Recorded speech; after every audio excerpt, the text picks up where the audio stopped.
A velhice feminina pode ser mais longa e solitária e também sem dinheiro. Isso é o que mostra um estudo internacional que avalia que para alcançar a mesma renda que os homens na aposentadoria, as mulheres devem poupar 1/3 a mais do que eles ao longo da vida. Homens e mulheres têm lá suas diferenças, mas talvez a mais importante delas seja justamente a longevidade.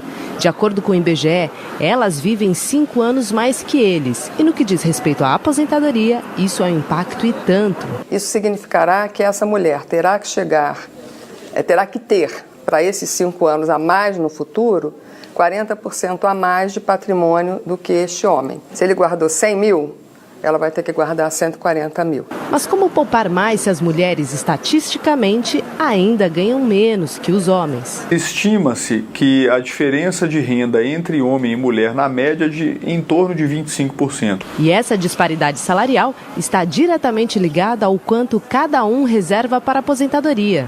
Os homens conseguem guardar, em média, R$ 430 por mês, enquanto as mulheres não guardam nem R$ 300. Então, mais uma vez, a gente vê essa discrepância entre a capacidade de poupança do homem e da mulher, em decorrência das diferenças de renda e de desemprego também. A Maristela sente que na sua área de atuação, a fisioterapia, homens e mulheres têm remuneração muito semelhante, mas reconhece que seria difícil poupar mais do que já faz habitualmente. Tirar um pouco, reservar um pouco, pagar uma previdência, ok, mas tirar mais eu não acredito que seria possível hoje. Para chegar à velhice com uns 40% a mais na poupança, como indicam os especialistas, Maristela pensa em investir suas reservas. Eu não faço ideia de como se faz isso, precisaria consultar alguém especialista, mas eu tenho pensado que isso seria necessário, sim. Essa preocupação, porém, é uma raridade entre elas. Você tem o hábito de guardar dinheiro? Queria, mas não tenho ainda. Infelizmente, sou muito consumista e não tenho esse hábito. Prioridade nesse momento é os meus filhos. As pesquisas mostram ainda que as mulheres trabalham mais dentro de casa. Recai sobre elas o cuidado com os filhos e com os parentes idosos e doentes. E é justamente esse desequilíbrio entre dedicação e remuneração um dos maiores desafios para a aposentadoria delas. Existe efetivamente um gap entre a remuneração das mulheres e a remuneração dos homens. O que faz com que, além dela ter que poupar mais do que eles, que o esforço dela seja redobrado. Ela ganha menos e tem que guardar mais. E essa trajetória desigual também se faz presente na hora de investir. Se ela nunca teve sobra de renda para poupar, essa experiência de escolher o investimento é uma experiência que ela nunca viveu, né? E ela vai poder passar a viver a partir do momento que ela tenha uma renda digna e adquira os conhecimentos e os hábitos necessários para colocar esses conhecimentos em prática, poupando e trabalhando para garantir um futuro melhor. Você confere agora a segunda parte do especial sobre o dia 7 de setembro, a entrevista com o Coronel Botelho, do Exército Brasileiro.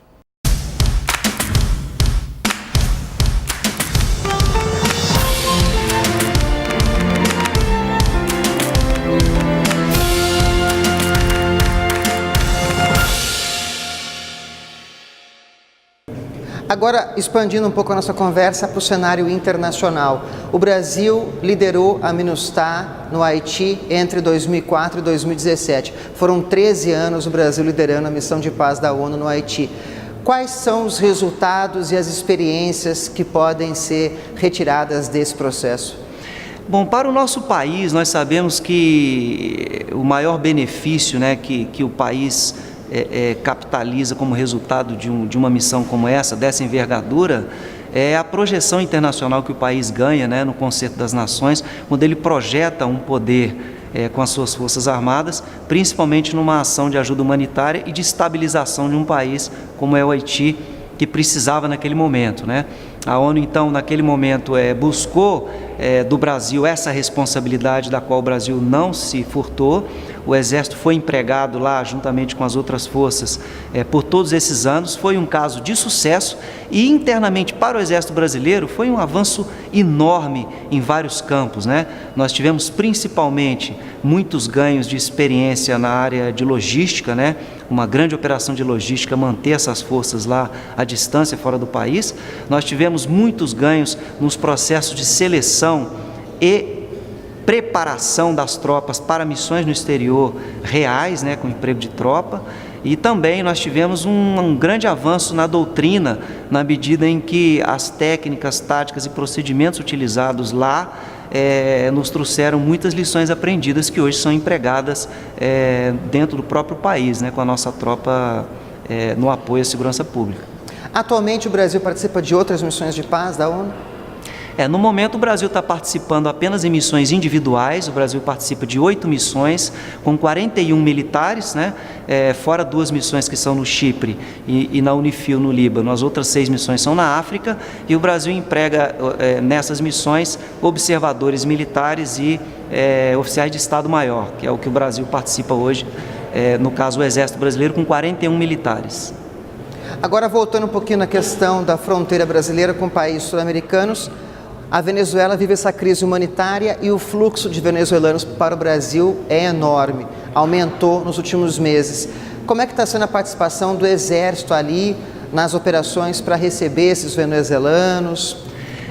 O Exército ele possui aquilo que poucas agências, poucos órgãos do governo federal têm, que é a prontidão operacional, a sua capilarização, estar pronto e apto no momento em que ocorre, né, uma desestabilização, como foi ali na fronteira. E ali o Exército estava, foi o primeiro a atuar, e hoje o Exército participa lá dentro da Operação Acolhida, que é justamente o cadastramento, a recepção e a alocação desses refugiados e imigrantes nos abrigos de refugiados. Existe para isso hoje uma força-tarefa logística constituída por um gabinete interministerial do governo federal, que é liderado pelo Ministério da Defesa e cujo comandante é um general do Exército, né? Essas ações conduzidas nos abrigos hoje são de infraestrutura, de construção dos abrigos, de prestar segurança aos abrigos, distribuição de alimentos e o apoio de saúde. Uma outra operação mais recente que está ocorrendo é justamente sobre a faixa de fronteira, que no mesmo contexto das ações de faixa de fronteira que eu já mencionei, é uma operação que chama Operação Controle, conduzida pelo Comando Militar da Amazônia, por meio da 1ª Brigada de Infantaria de Selva, cujas tropas na fronteira, nos pelotões de fronteira, exercem o patrulhamento das vias, a vigilância dos acessos, de modo que essa imigração seja controlada, cadastrada e canalizada para a Operação Acolhida. Para finalizar, qual que é a expectativa do senhor em relação ao desfile cívico-militar de 7 de setembro? Nós esperamos, como todo ano, né, que o desfile militar tenha uma assistência massiva por parte da população. O Brasil vem vivendo momentos de grande aprendizado na sua história, momentos importantes, de grande inflexão na nossa mentalidade patriota e de amor ao Brasil, e nada melhor do que um momento como esse para que haja uma reflexão na nossa história, desde o momento em que o Brasil se consolidou como país independente, e para o nosso futuro, né, projetarmos o que queremos ser como uma grande nação da envergadura que o Brasil tem. Então nós esperamos realmente que no desfile cívico-militar a população tenha a oportunidade de refletir sobre esses valores tão caros para nós, né, como patriotismo, amor ao Brasil, nacionalismo, né, compromisso com o futuro da nação.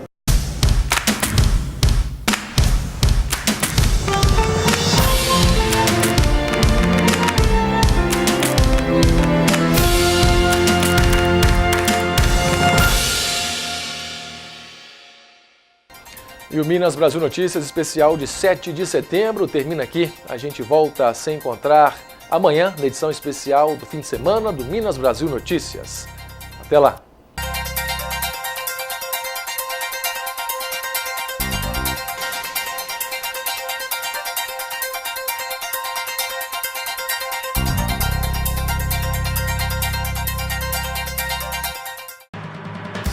A Aminor, Associação dos Municípios do Noroeste de Minas, informa.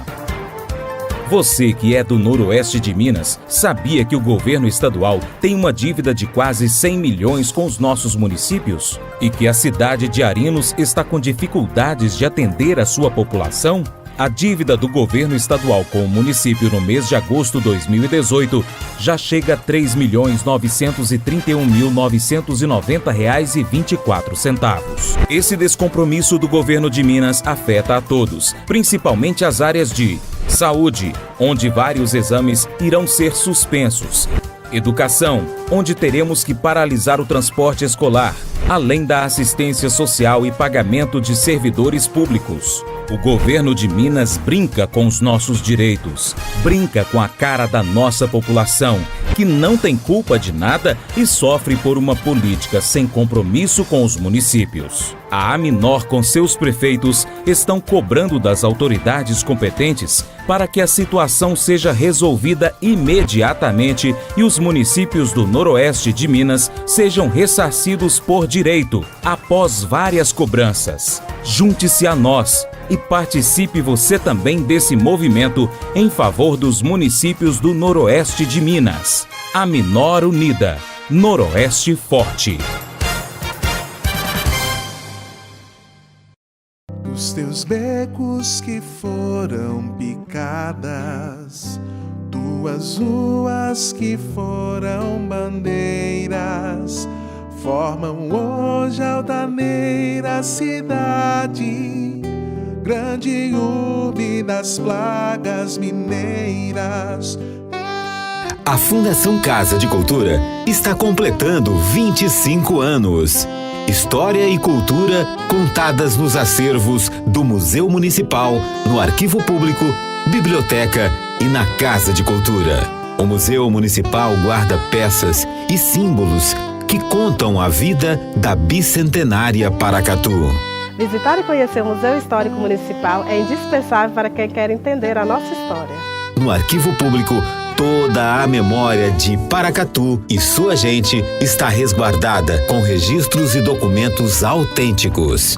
O Arquivo Público de Paracatu é o guardião da memória do nosso povo, ao preservar documentos que contam a nossa história e que retratam a nossa cultura. A nossa Biblioteca Municipal é a mais completa da região, com mais de 41 mil volumes disponíveis aos visitantes. Conheça a Biblioteca Pública de Paracatu, uma grande fonte de conhecimento e orgulho para todos nós. A Casa de Cultura abriga nossa arte e manifestações culturais há 30 anos. Visitar a Casa de Cultura é uma maravilhosa viagem que reforça a identidade de nossa gente por meio de nossa arte. Prefeitura de Paracatu. Mais trabalho, novas realizações.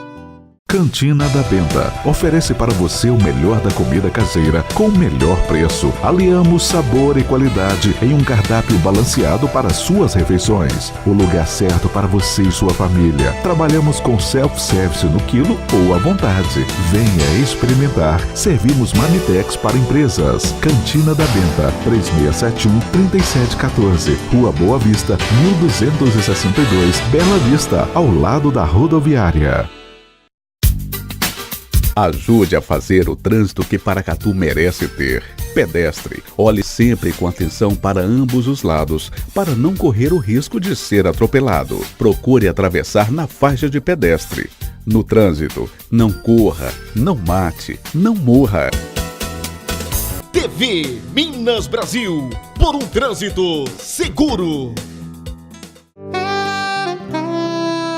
A Fundação Casa de Cultura está completando 25 anos. O Museu Municipal guarda peças e símbolos que contam a vida da bicentenária Paracatu. No Arquivo Público, toda a memória de Paracatu e sua gente está resguardada com registros e documentos autênticos. Prefeitura de Paracatu. Mais trabalho, novas realizações. Guia Comercial de Paracatu. Seja visto, seja lembrado. Saca-rolha, a esquina mais agradável de Paracatu. O Saca-rolha oferece uma excelente variedade de petiscos, cervejas e shows musicais ao vivo. Rua Doutor Seabra, número 30, Praça do Santana. IP Florido Parque Hotel, ambiente familiar, com piscinas, área de lazer, chalés e um delicioso e premiado buffet. Reservas 389-9926-6666. Venha conhecer Armazém do Trigo com sua família. Pães, rosquinhas, tortas, doces e salgadas e uma variedade de produtos. Rua Bento Pereira Mundim, 23, em frente ao Corpo de Bombeiros. 3671-3812. A Justiça Eleitoral comunica aos eleitores de Paracatu que no dia 7 de outubro haverá eleição para deputado federal, deputado estadual, 2 senadores, governador e presidente da República. Não deixe de votar exercendo o seu dever. Você precisa saber onde fica sua sessão eleitoral e nela se apresentar com um dos seguintes documentos: carteira de identidade, carteira de motorista, carteira de trabalho, certificado de reservista ou via digital do título eleitoral, desde que ele contenha foto.